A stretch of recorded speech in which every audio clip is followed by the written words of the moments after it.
20 ఏళ్ల క్రితం అక్కడ పదవిని కోల్పోయిన ఆ పార్టీ తిరిగి ఈసారైనా పరువు దక్కించుకుంటుందే? ప్రతి ఎన్నికల్లో అభ్యర్థులను మార్చిన అందరి ద్రాక్షలా ఉన్న పదవిని ప్రజలు ఆ పార్టీకి అప్పగిస్తారా? పిట్టపోరు పిల్లి తీరుస్తున్న చోట ఈసారి తమలో తామే తేల్చుకోబోతున్నారా? వరుసగా 4 సార్లు గెలిచి 5వ సారి అదృష్టాన్ని పరీక్షించుకుంటున్న అధికార పార్టీ నేత పరిస్థితి ఏంటి?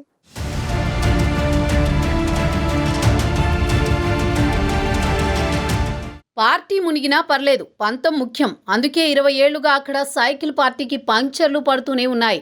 2004లో సాలూరులో తెలుగుదేశం పార్టీకి అనుకోని ఎదురుదెబ్బ తగిలింది. సాలూరు జమీన్కి చెందిన రుద్రప్రతాప్ బంజ్దేవ్ తెలుగుదేశం పార్టీలో చక్రం తిప్పిన రోజులవి.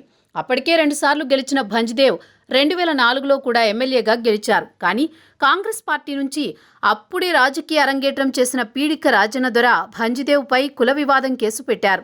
బంజ్దేవ్ ఎస్టీ కాదంటూ న్యాయస్థానాన్ని ఆశ్రయించారు. ఎన్నికల ఫలితాలు వెలువడిన తర్వాత బంజ్దేవ్కు వ్యతిరేకంగా కోర్టు తీర్పు వచ్చింది.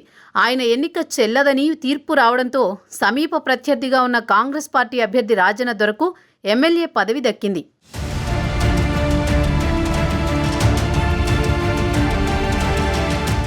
అదృష్టం కలిసి రావడంతో సాలూరులో ఇక అప్పట్నుంచి వెనక్కి తిరిగి చూడలేదు రాజన్న దొర. 2004, 2009లో కాంగ్రెస్ పార్టీ నుంచి, 2014, 2019లో వైఎస్ఆర్ కాంగ్రెస్ పార్టీ నుంచి పోటీ చేస్తూ గెలుస్తూ వస్తున్నారు.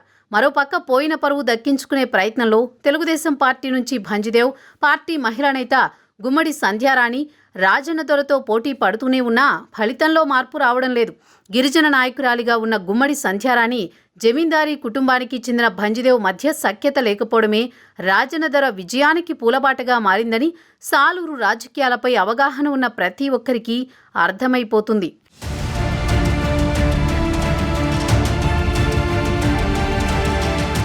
వరుసగా 4 సార్లు ఎమ్మెల్యేగా గెలిచిన రాజన్న దొరకి ఎన్నికలకు 2 ఏళ్ల ముందు డిప్యూటీ సీఎం, గిరిజన సంక్షేమ శాఖ మంత్రి పదవులతో పెద్దపీట వేశారు సీఎం వైఎస్ జగన్మోహన్ రెడ్డి. అయితే ఈ ఎన్నికల్లో రాజన్న దొర పార్లమెంటుకి పోటీ చేస్తారని భావించారు. సాలూరు నియోజకవర్గానికి కొత్త వ్యక్తిని పరిచయం చేయాలనుకుంది పార్టీ అధినాయకత్వం కూడా. కానీ ఏమైందో ఏమో మళ్లీ రాజన్న దొర అసెంబ్లీ ఎన్నిక బరిలో నిలిచి 5వ సారి తలపడ్డారు. తెలుగుదేశం పార్టీ నుంచి గుమ్మడి సంధ్యారాణి పోటీ పడ్డారు. తెలుగుదేశం అధినేత చంద్రబాబు ఈసారి సాలూరు నియోజకవర్గంపై ప్రత్యేక దృష్టి పెట్టి ఎన్నికలకు 2 ఏళ్ల ముందే సంధ్యారాణి, బంజ్దేవ్ మధ్య సంధి కుదిర్చినట్లు సమాచారం. దీంతో ఈ ఎన్నికల్లో సాలూరు టీడీపీ నేతలు సమన్వయంతో పనిచేశారని టాక్.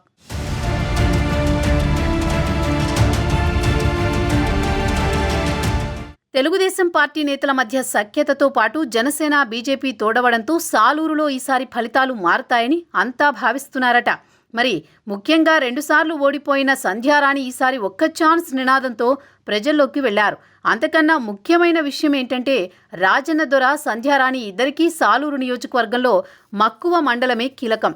ఇద్దరు నేతలది మక్కువ మండలమైనా తెలుగుదేశం పార్టీలో గ్రూపు రాజకీయాలతో ఈ మండలం పూర్తిగా రాజన్న వైపే మొగ్గుతోందట. అయితే ఈసారి తెలుగుదేశంలో గ్రూపులు లేవని ప్రజలను నమ్మించే విషయంలో పార్టీ నేతలు ఎంతవరకు సక్సెస్ అయ్యారో తెలియదు. కానీ అదే నిజమైతే మక్కువ మండలంలో 2 పార్టీలకు సమాన ఓట్లొచ్చే అవకాశం లేకపోలేదంటున్నారు. ఇక సాలూరు పట్టణంలో ఎలాగో బంజ్దేవ్కి పట్టు ఉండనే ఉంది. అందుకే ఈసారి ఎలా చూసుకున్నా టీడీపీ కూటమి గెలుపు సాధ్యమేనని ధీమా వ్యక్తం చేస్తున్నారు.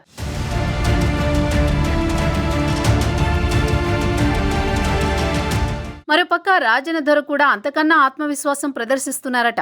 ఎన్ని ఎన్నికలు వచ్చినా గెలుపు నాదే అన్న ధీమాతో పాటు తెలుగుదేశంలో వర్గపోరు తనని గట్టెక్కిస్తుందన్న నమ్మకంతో ముందుకు పోతున్నారట.